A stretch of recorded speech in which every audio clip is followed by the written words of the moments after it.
Pokok kelapa sawit merupakan tumbuhan pohon. Buah kelapa sawit merupakan tandang serta bercabang banyak. Pokok kelapa sawit yang berumur 6 tahun sampai 15 tahun adalah paling berhasil. Helai kecil dan apabila masak akan berwarna oleng kemerahan dan mempunyai sekurang-kurang 10 biji lelai yang dipisah di bawah pokok. Buah kelapa sawit akan dituai 2 kali sebulan dengan menggunakan gala sabit. Buah kelapa sawit yang lambat dan tidak dituai akan dulu lari tangkai. Buah kelapa sawit masak dijual terus ke peniaga kelapa sawit atau terus ke kilang. Selepas mengumpul buah kelapa sawit, peniaga akan menghantar ke kilang untuk memproses minyak kelapa sawit. Dalam bidang perdagangan ini, masalah yang paling besar ialah kekurangan pekerja.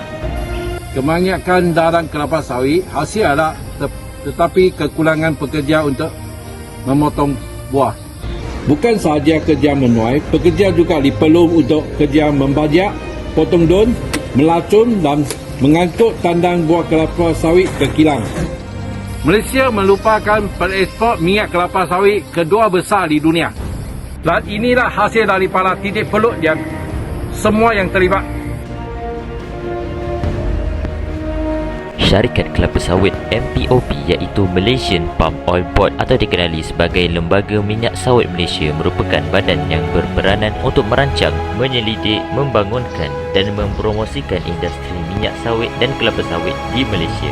Syarikat sawit ini memastikan dan menghasilkan produk sawit Malaysia yang mampan dan dapat diterima di pasaran global. Selain itu, syarikat kelapa sawit ini menghasilkan keuntungan selari dengan perlindungan alam sekitar dan meningkatkan kebajikan pekerja. Syarikat kelapa sawit ini juga meningkatkan kualiti hidup insan berpendapatan rendah, terutamanya penduduk di luar bandar.